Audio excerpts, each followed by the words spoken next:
A memória visual, ela já é a consequência da percepção visual. Então, se você, por exemplo, perguntar para aquela pessoa o que foi que ela viu na sala anterior, ela entrou na sua sala. E antes de chegar na sua sala, ela ficou esperando, aguardando na recepção. Quando ela chega na sua sala, você pergunta o que tinha na recepção, você vai ver que ela tem uma dificuldade para descrever o que tinha lá na recepção. Ela pode mencionar uma coisa ou outra, muitas vezes ela vai mencionar, vai fazer uma descrição completamente diferente daquilo que efetivamente ela deveria ter visto. Então é um ver e não enxergar.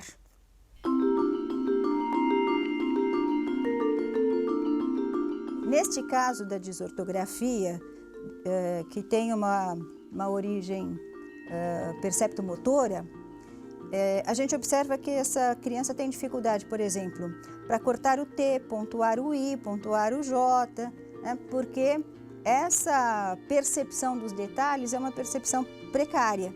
Acentuação, pontuação. O diagnóstico da existência da desortografia começa a ser considerado quando existe a certeza de que não se trata de um problema de natureza pedagógica. A professora tentou ensinar de um jeito, não deu certo, tentou ensinar de outro jeito, não deu certo, a tia tentou ensinar, a mãe tentou ensinar, e essa criança persiste na escrita desortográfica. Então, isso significa que é preciso um trabalho que volte lá atrás e que retome as questões do universo das ações, da ação sobre o objeto, para perceber o objeto, para construir a imagem mental do objeto, para ter subsídios para a memória visual, que vão depois possibilitar a escrita ortográfica.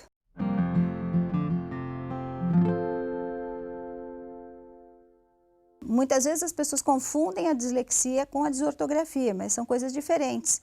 Na desortografia, o sujeito vai trocar o C por C cedilha ou por S, o X por CH, o X por Z, mas nunca vai trocar, por exemplo, o X por V ou o X por B. Na dislexia pode acontecer. Então, temos aqui esta produção, que é a produção de uma criança com desortografia. Então, ela escreve muitas palavras erradas, porém, os erros são erros ortográficos. São trocas ou omissões ou aglutinações, mas que obedecem a um certo critério lógico para ela. Então, na desortografia, a gente observa que as palavras que são compostas pelas sílabas simples, ela escreve com mais facilidade. Porém, as palavras com sílabas complexas, estas palavras apresentam, então, um maior número de erros.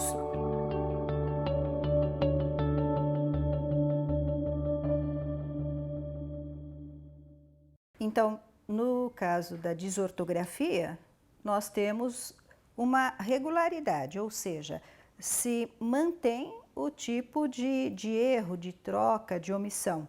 Então, a criança erra na construção da palavra exatamente no que se refere às regras da ortografia. E ao compor a palavra sem ter o domínio da ortografia, o que ela faz? Ela se orienta pela pista fonética, mas a gente consegue entender o que ela pretendia escrever e consegue perceber claramente o quanto o aspecto da fonética está servindo de referência para a criança. Então, por exemplo, na produção desta criança, ela escreve aqui muito, porque ela está tentando reproduzir aqui o som. E, de um modo em geral, é o que a gente observa em todas as palavras que ela escreve sem respeitar a ortografia. No caso da desortografia, que é, então, esta produção, a criança, no momento em que ela vai escrever, ela não percebe os erros que está cometendo. No entanto, quando ela vai ler, ela percebe os erros que cometeu. ela percebe que está faltando um R, um L. Ela não percebe, por exemplo, se o erro que ela cometeu está relacionado à memória visual, como palavras que ela deveria escrever com 2 S's ou C cedilha, porque o som se mantém, então ela não percebe o erro. Já palavras onde o erro interfere no som, quando ela faz a leitura, ela percebe que está faltando alguma coisa.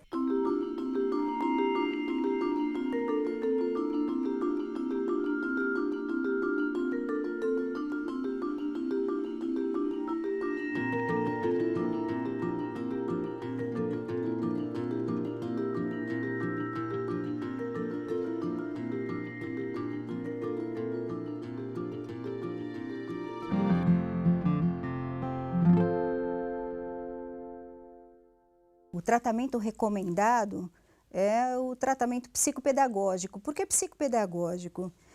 Porque não só pedagógico. Porque, na verdade, envolve o desenvolvimento desta habilidade perceptomotora.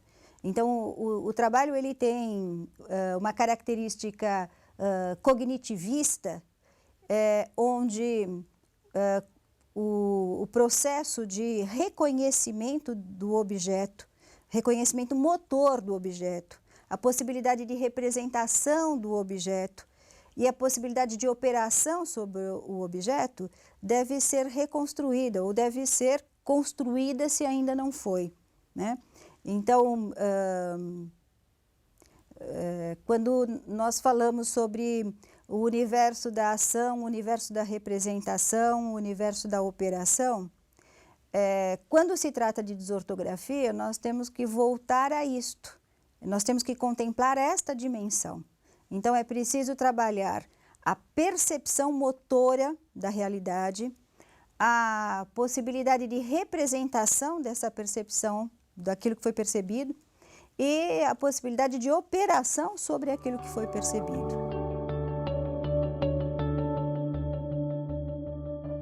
Os quadros de desortografia, eles têm cura e são de um tratamento mais rápido e mais fácil que os quadros de dislexia, por exemplo, né? Embora eles estejam também relacionados a uma área do cérebro, ao funcionamento de uma área cerebral, a facilidade para se trabalhar esta área é maior, né? De maneira que, com um bom tratamento, num prazo bastante curto, esses problemas desaparecem. Como a desortografia, ela só pode ser constatada a partir de um momento em que o processo de alfabetização já esteja na fase da escrita ortográfica, então, antes da 2ª série, é impossível se falar em desortografia. No desenvolvimento aí da 2ª série e da 3ª série, é que, uma vez persistindo essas dificuldades, se pode pensar em desortografia. Então, persistem as dificuldades na construção ortográfica da palavra, mesmo com todo o treino, todo o trabalho que professor, família vem fazendo com a criança, então, aí sim podemos falar em desortografia.